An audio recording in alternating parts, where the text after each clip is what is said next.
Thanks for joining us today for Jennifer Schaus and Associates and our Webinar Wednesday program coming to you live from Washington, D.C. We are uncovering each part of the DFARS, or Defense Federal Acquisition Regulation Supplement, every Wednesday at 12 p.m. Eastern. As you know, the DFARS are the rulebooks for contracting with the Defense Department, and we have been moving sequentially. We started with DFARS Part 201 in January, and we will be finishing with Part 253 in December. Our webinars are every Wednesday and are provided complimentary. They are recorded and can be downloaded from our website and YouTube channel, which now holds over 450 of our government contracting webinars. In the interest of time, we do not take questions, so if you do have questions for our speaker, we will have her information on the last slide of the presentation today. And a special thanks to our educational sponsor, the National Veterans Small Business Coalition, for making these webinars possible. The NVSBC is the largest nonprofit trade association for veterans, and please visit their website for more information.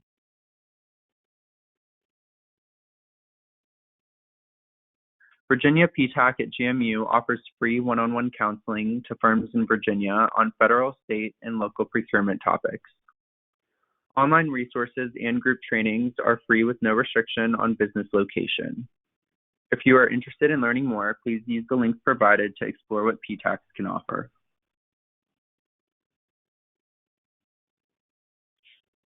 Set Aside Alert provides up-to-date news, information, and opportunities for small business federal contractors.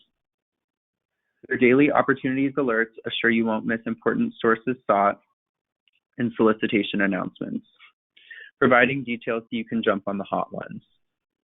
Every 2 weeks, they deliver concise breaking news, events, regulations, and teaming opportunities.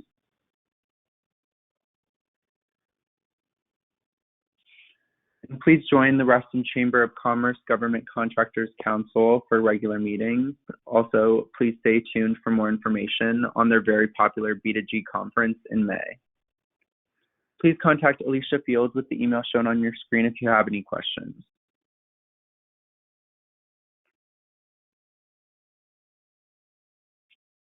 Federal contracting is a relationship game. Now get in front of your federal human sooner with the exclusive Players and Layers method from Judy Bratt and Summit Insight. Connect with her on LinkedIn and find out more, or visit growfedbiz.com today.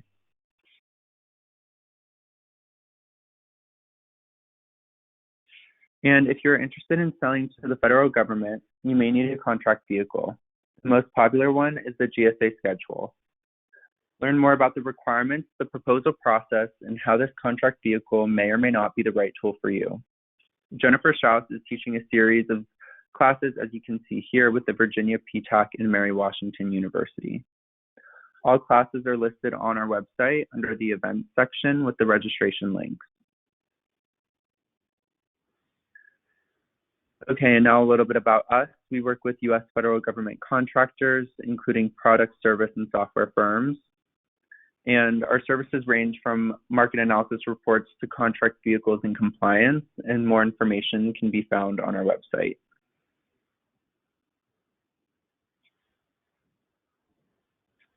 We also have opportunities for your organization to advertise in our newsletter. We now reach over 23,000 subscribers, and this includes both contractors and government. Contact us for pricing information with the email shown on your screen.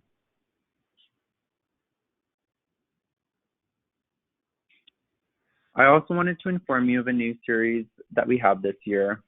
We've launched a monthly series called the GovCon Live Q&A Cafe. And this is a live webinar series held each month. And these will take place on the second Friday of each month this year at 12 p.m. Eastern. We have assembled a group of 4 panelists who are subject matter experts on a specific federal contracting topic. And the panelists will make a short presentation about the topics listed here on your screen, and then take your live questions about that topic. So, for example, our panelists covered team agreements this month, and on May 14th, our panelists will be covering subcontracting. Our panelists include attorneys, consultants, and other industry professionals, and you can sign up on our website under the Q&A Cafe tab. and sponsorships are available. Please email hello@jenniferschaus.com for a media kit with pricing details. And also, please note that you can use code DFARS for a $15 discount on each webinar. Okay, now to introduce our speaker, Deborah Roden. Welcome, Deborah. We are glad to have you here with us today, and I'll now turn the floor over to you. Thank you so much. Hello, my name is Deborah Norris Roden. I am an attorney with Rogers Joseph O'Donnell in the Washington, D.C. office, and I specialize in government contracts. My practice focuses primarily on government contracts litigation and counseling, and I work with companies of all sizes, from small and mid-market to large national businesses. And I am very pleased to speak to you today about an important section in the DFARS. Next slide, please. And one more. Thank you. So today we are talking about the DFARS, which is the Defense Federal Acquisition Regulation Supplement, which implements and supplements the Federal Acquisition Regulation, which is commonly called the FAR. In general, the DFARS provides additional requirements or limitations beyond what the FAR requires, and it is specific for the DoD, the Department of Defense. The structure of the DFARS mirrors the FAR, with FAR Parts 1 through 52 being supplemented and modified by DFARS Parts 201 to 252. So we do need to look at the FAR and DFARS in parallel, and we'll do that today as we go through. So in many of the sections, I will start by giving a very brief recap of some of the key points of the FAR provision, and then moving on to the DFARS and how it supplements or modifies it. So for today, we're talking about FAR Part 16, which is supplemented by DFARS Part 216. And together, they describe the various types of contracts that may be used in acquisitions. And they prescribe policies and procedures and also provide guidance for selecting a certain contract type, which is appropriate to the circumstances of the acquisition. And the DFARS is also occasionally, it refers to DFARS procedures, guidance, and information, which is PGI, which provides further relevant guidance. So today we will have some references also to the PGI. Next slide, please. So beginning with subpart 216.1, this section talks about selecting contract types and provides sort of the general overview and some policies. So to begin with, FAR, part 16.101, describes a variety of contract types, which are intended to provide flexibility to allow the government to acquire the large variety and volume of supplies and services required by agencies. And it's important to keep in mind throughout our discussion today that each of the contract types we'll talk about aligns with a certain allocation of risk or responsibility that the contractor assumes for the costs of performance. And it also aligns with a profit incentive or reward that's offered to the contractor for achieving or exceeding specified standards or goals. So for instance, there's a range of contract types from, on the one hand, firm fixed price, which we'll talk about in a minute, in which the contractor has full responsibility for the performance costs, meaning they have the risk, but they also have responsibility for the resulting profit or loss, to, on the other end of the range, for example, cost plus fixed fee contracts, which we'll also discuss a little bit more later, in which the contractor has minimal responsibility for its performance costs, and the negotiated fee or profit is fixed ahead of time. It's also important to note that it is the contracting officer at the agency who selects what type of contract to solicit, and then the contractor has to determine how best to mitigate the risk that's inherent in that contract type. Next slide, please. So this first subpart, 216.1, also provides some general policies which are used in determining which contract type to use.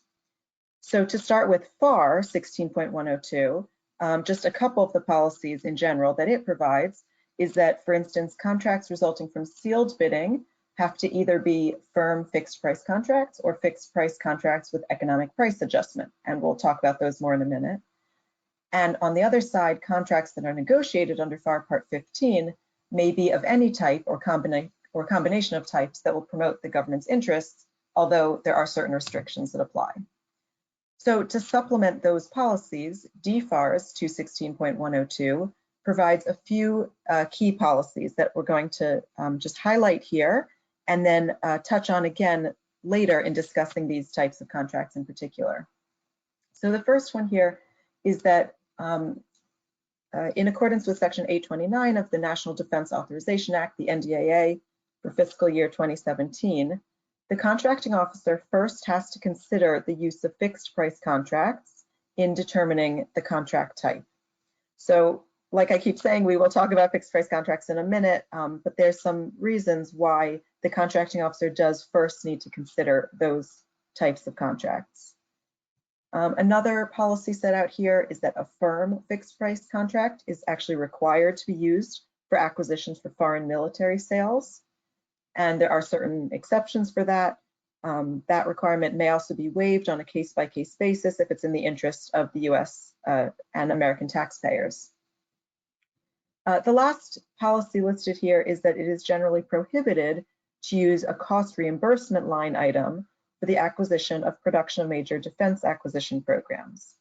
So again, we'll touch on that one later, but I just wanted to set them out here because they are put up front in this first subpart of DFARS Part 216. Next slide, please.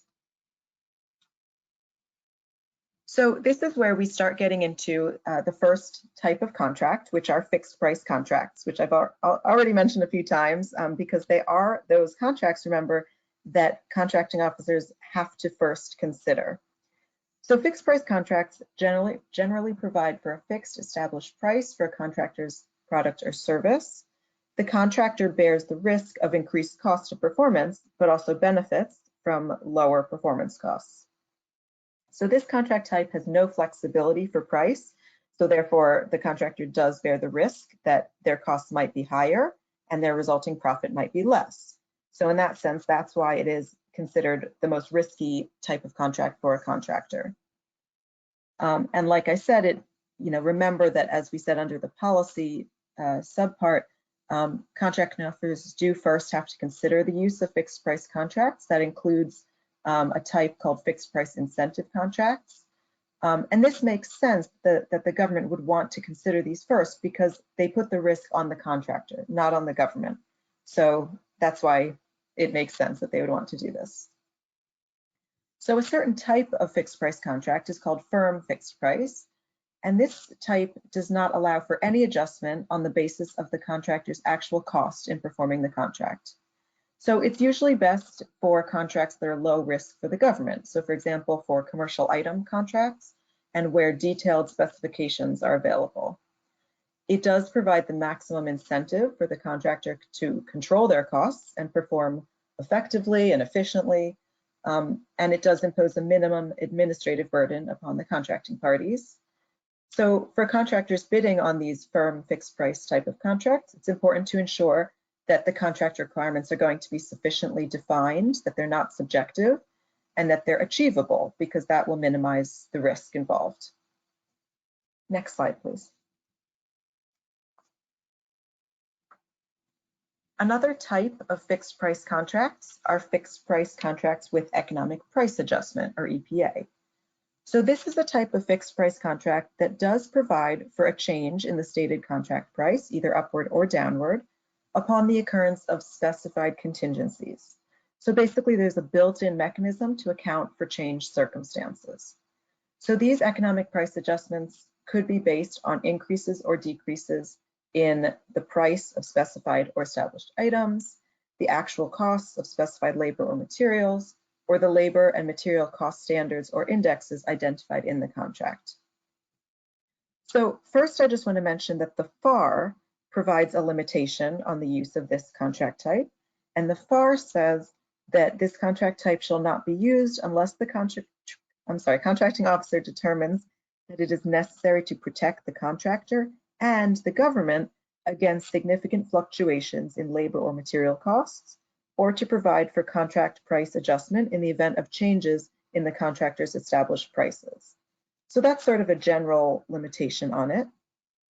And here we can see how now the DFARS works as a supplementation to that FAR limitation.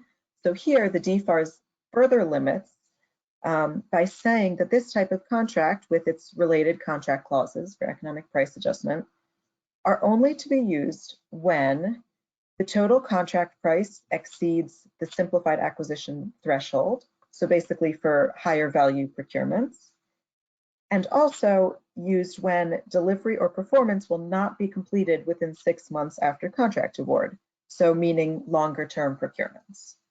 Next slide, please. So here, the DFARS points to the PGI. Remember, I told you that additional reference material. So the PGI provides further guidance on when to use these EPA clauses and types of contracts. And I've quoted some of the language here. It says that contracting officers should use caution when incorporating these EPA provisions in contracts, because EPA provisions can result in significant and unanticipated price increases, which can have major adverse impacts to a program. And then the bold here says, EPA provisions should be used only when general economic factors make the estimating of future costs too unpredictable within a fixed price contract. And it further specifies that the primary factors that should be considered before using this EPA provision include volatility of labor and/or material costs and contract length. So this makes sense that this EPA type of contract might be needed on longer term contracts and where there's more cost volatility, where basically it becomes too difficult to determine what the costs might be for a firm fixed price contract. And I also just want to mention here that the PGI also does provide guidance on EPA adjustments, on how to make those adjustments based on cost indexes of labor or material. So before moving on to the next major type of contract, I just wanted to note that the FAR in this subsection addresses several additional types of fixed price contracts. So for instance, fixed price incentive contracts. But the DFARS does not supplement those types, so I'm not going to discuss them here today. Next slide, please. So cost reimbursement contracts are the next major type of contract that we're going to talk about. And cost reimbursement types of contracts provide for payment of allowable incurred costs to the extent prescribed in the contract. So because here the government bears the majority of the cost risk because it will have to pay for allowable incurred costs, the government limits its obligation by establishing a funding ceiling that the contractor may not exceed. So the government can increase the funding ceiling throughout the life of the contract, but this type of contract is still going to have, a lot of risk for the government. It is the least risky, on the other hand, for the contractor, because the contractor has no obligation to continue work beyond the funding ceiling. So the contractor is required to use its best efforts to perform. So cost reimbursement contracts are typically used when the government is not able to define its requirements sufficiently or estimate and thus approve costs with sufficient accuracy to use any type of fixed price contract. In order to use one of these cost reimbursement type contracts, the contractor's accounting system must be determined to be adequate for determining costs applicable to the contractor order. That makes sense because if they're going to be submitting costs for reimbursement that are incurred costs, they have to have an accounting system that is adequate for determining those costs. And the government attempts to mitigate its risk here by having requirements for rigorous cost accounting standards. So I do want to mention, this is where we come back to one of those policies from the very beginning, where we talked about how under DFARS 216.102, it's generally prohibited to use any kind of cost reimbursement line item for the acquisition of production of major defense acquisition programs. So again, this makes sense for this type of contract because when you're talking about production of major defense programs, first of all, the requirements should be sufficiently defined to use a fixed price type contract. Hopefully for a major defense program, they should know what the requirements are. And because the costs for major defense production acquisitions could be extremely high, the government basically doesn't want to have that cost risk, which it would have with any type of cost reimbursement contract. So now the DFARS adds some more specific limitations here. So it's put up here for contracts in connection with a military construction program or a military family housing project, contracting officers are prohibited from using certain types of cost reimbursement contracts, cost plus fixed fee, cost plus award fee, or cost plus incentive fee contract types. In addition to that, contracting officers must obtain approval and get a justification, a determination and finding from the head of the contracting activity prior to awarding cost reimbursement contracts valued above 25 million. So again, that's due to the cost risk on the part of the government involved with these types of contracts. Next slide, please.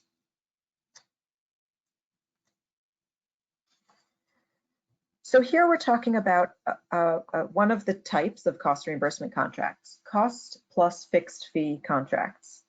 So these provide for payment to the contractor of a negotiated fee that is fixed at the outset of the contract, and that fee does not vary with the actual cost, but it may be adjusted as a result of changes in the work to be performed under the contract. So this type of contract is typically used with contracts for research or preliminary exploration or study where the level of effort required is unknown, or for development and test programs. And the fixed fee here basically provides an additional incentive to meet the requirements for those programs. And again, the DFARS here provides an additional limitation. So just as before, we mentioned with all cost reimbursement contracts, but specifically this was one of the types mentioned for military construction projects or military family housing projects. Contracting officers are prohibited from using this type, this cost plus fixed fee contract type. And then in addition to that, this cost plus fixed fee contract type cannot be used for contracts funded by the Military Construction Appropriations Act that are estimated to exceed 25,000 and will be performed within the US unless specifically authorized by this subpart. And again, that's due to the risk involved for the government with these types of contracts. Next slide, please. All right, so we're moving on to the next main type of contracts, incentive contracts. And incentive contracts contain different types of incentives. There's several different types, but they all aim to provide additional motivation to a contractor to achieve the specific acquisition objectives that otherwise might be unlikely. So incentive contracts may be either fixed price or cost reimbursement. Cost incentives are most commonly seen, however. So for example, if the actual costs are lower than the target, the contractor's fee would increase. And on the converse is that if the costs are higher than the target, the fee would decrease. And this includes incentives for the contractor for effective cost management and potentially even improved delivery. So performance or quality incentives would encourage delivery of an uncertain but targeted capability or service. And delivery incentives motivate improvements in schedule with the possibility for greater profit. And multiple incentives can be used together. So one type of incentive contract is the fixed price incentive or firm target contracts. And here, the DFARS here says that the contracting officer shall give particular consideration to the use of these fixed price incentive contracts, especially for acquisitions moving from development to production. And underneath there, you can see that the PGI clarifies that the use of these contracts is not mandatory for initial production contracts, but each acquisition situation should be evaluated on its own. So this provision that contracting officers have to give particular consideration to the use of these contracts reflects the concern that especially where you're moving from development to production. So these are contracts for the first production of something, where your performance or delivery may be less assured. So the additional incentive provided by this type of incentive contract may be useful and may be something that the contracting officer wants to use. In addition, the DFARS also provides that the contracting officer should pay particular attention to share lines and ceiling prices for this fixed price incentive contract. And it specifies that a 120% ceiling and a 50-50 share ratio should be the point of departure for establishing the incentive arrangement. So the PGI does add that the DFARS does not mandate the use of these share ratios or ceiling percentage, but it does say, and I'm just going to quote here from the PGI, it says the first step is establishing a target cost for which the probability of an underrun and overrun are considered equal, and therefore the risks and rewards are shared equally. Hence the 50-50 share is the point of departure. Equally important is determining that the contractor has a high probability of being able to accomplish the effort within a ceiling percentage of 120%. So it's important to have a good analysis of risk, but basically the PGI and the DFARS are suggesting that these are good starting points, this as an incentive here. Next slide, please. All right, so this is another type of incentive contract, the cost plus award fee contract. So the award fee here is the total, so there's something called the award fee pool, and that's the total available award fee for each evaluation period for the life of the contract. And here the DFARS says that the contracting officer has to perform an analysis of appropriate fee distribution and has to make sure that at least 40% of the award fee is available for the final evaluation. That's to make sure that the award fee is appropriately distributed over all evaluation periods, and also to incentivize the contractor through to the end of the contract. So it's saving 40% of the award fee possible for the end, for the final evaluation. And the second paragraph there says that award fee payments other than payments resulting from the evaluation at the end of an award fee are prohibited. So meaning that you have to get to the end of each evaluation period before you can get your award fee. And then the final award fee payment is consistent with the final evaluation of the contractor's overall performance against the cost schedule and performance outcomes that are specified in the award fee plan. So on top of that, the PGI provides that normally the award fee is not earned if the fee determining official has determined that the performance has been either sub-marginal or unsatisfactory. That makes a lot of sense. If you don't have performance that's satisfactory, you're not going to be able to get your award fee on this type of incentive contract. And also the PGI says that the basis for all award fee determinations does have to be documented in the contract file. Next slide, please. Okay, so turning to another type of contract, indefinite delivery contracts. So this is a big one, and we're going to spend a couple minutes here because indefinite delivery contracts, the FAR describes three types of them: definite quantity requirements contracts and indefinite quantity contracts. So indefinite delivery, indefinite quantity, which are called IDIQ, are very commonly used by DoD, and we'll talk more about that in a second. But just to provide a basic overview for all indefinite delivery contracts are that this type of contract is used to acquire supplies and or services when the exact times and or exact quantities of future deliveries are not known at the time of contract award. So requirements contracts and indefinite quantity IDIQ contracts are also sometimes called delivery order or task order contracts, because there are delivery orders or task orders, depending on if you have supplies or services, that are made underneath the main contract. And both of those types of contracts permit a lot of flexibility in the quantities and the delivery scheduling. And they also allow for ordering of different supplies and services after the requirements materialize. So a lot of times DoD makes use of these types of contracts because they may know that they have a general requirement for something, but they don't know exactly how many or how much of a service they're going to need, or they have an idea that they're going to start with one contracting activity and then expand based on performance, and if it works out well, they'll expand to different contracting activities.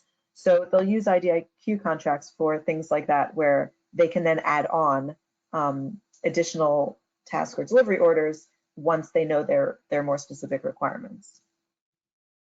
So IDIQ contracts provide for an indefinite quantity of things in addition to the indefinite delivery within stated limits and during a fixed period.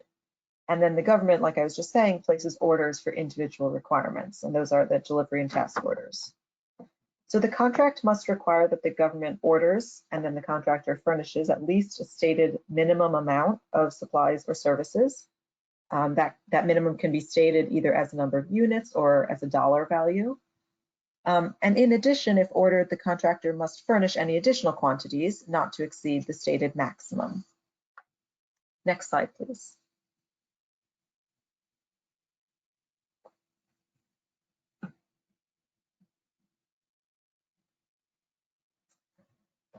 So here, we're still talking about IDIQ, the indefinite delivery, indefinite quantity contracts. And there's something here that's pretty significant, so I just want to highlight it. So under the FAR 16.504C establishes a preference for making multiple awards of IDIQ contracts under a single solicitation for the same or similar supplies or services to 2 or more sources. So this preference for awarding these task and delivery order contracts to multiple contractors is designed to allow agencies to conduct competitions for specific pieces of work at the order level among the various contract holders. The contracting officer makes a determination of whether multiple awards are appropriate, and there are a number of considerations set out in the FAR and also a number of exceptions to that preference for multiple awards. So one of the exceptions, and you'll see this on the left side of the screen here, FAR 16.504C1(2)(d)(1) prohibits agencies from awarding a task or delivery order contract worth more than $100 million, including all options, to a single source, unless the head of the agency makes a determination that one of 4 exceptions exists. And these 4 exceptions are listed here.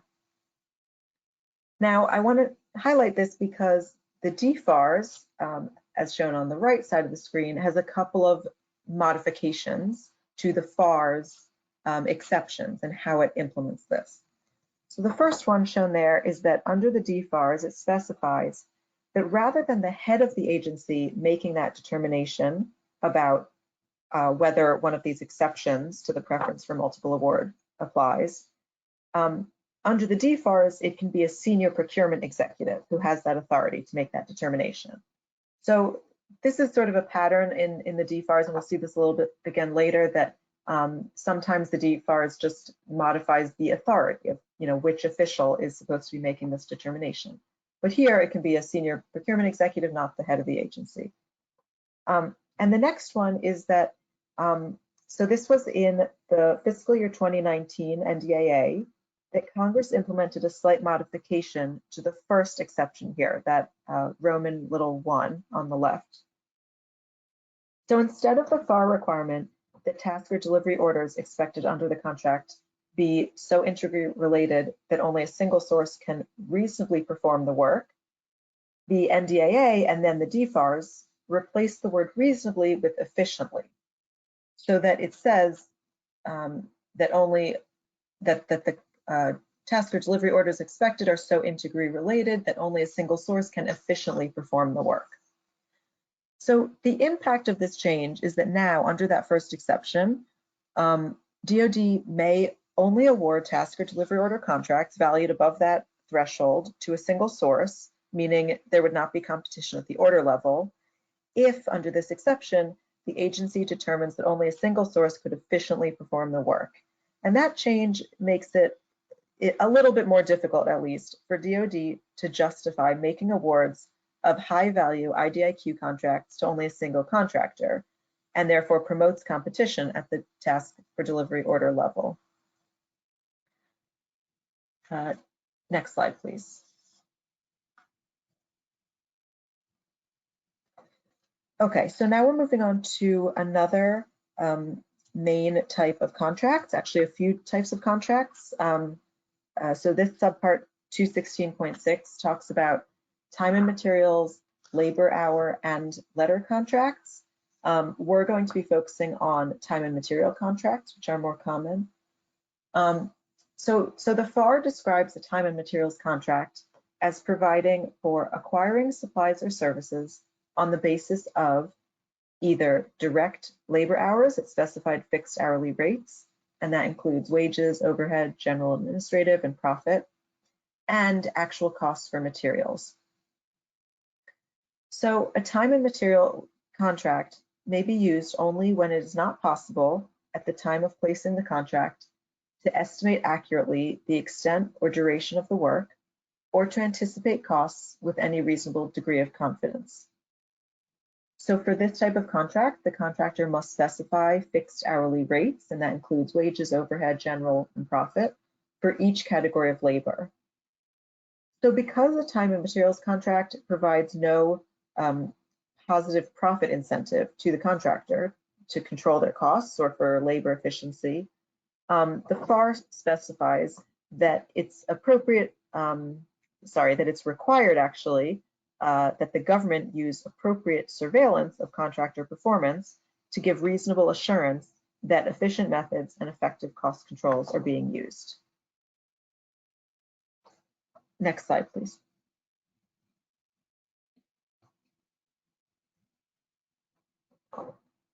All right, so here at the top, first, this is a limitation that the FAR provides, that a time and materials contract or order may be used only if, first, the contracting officer prepares a DNF, a determination and findings, that no other contract type is suitable. And the DNF shall be signed by the contracting officer prior to execution of the base period or any option periods, and also approved by the head of the contracting activity prior to the execution of the base period when the base plus the option periods exceeds 3 years.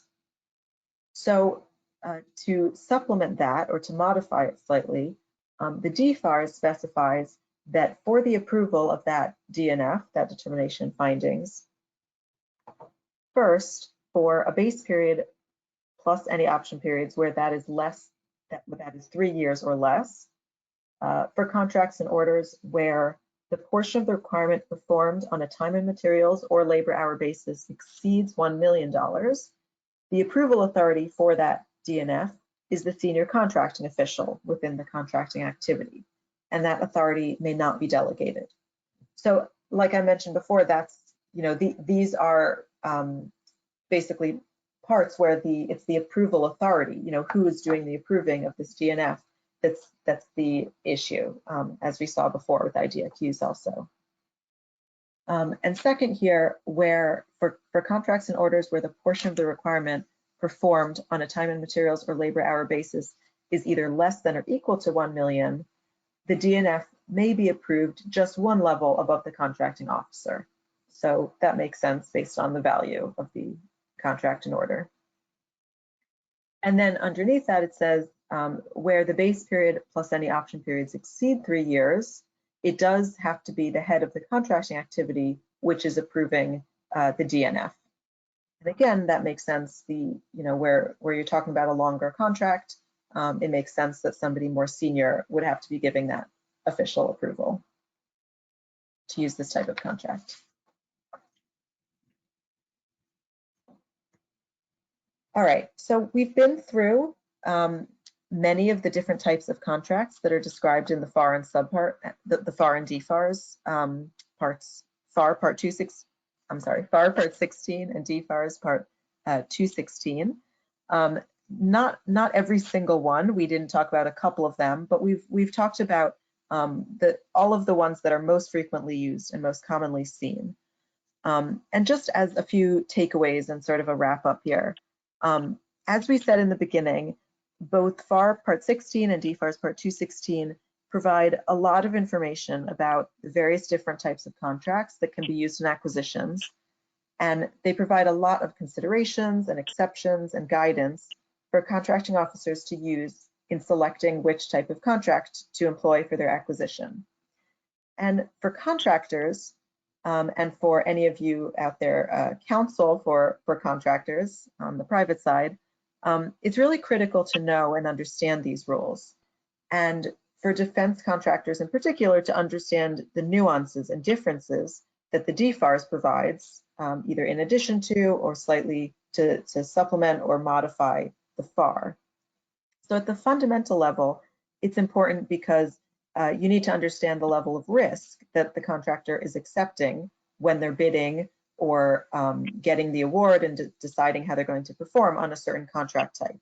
So as we talked about, there's the range of different risks within the different contract types. So that's something that's really critical for a contractor to understand.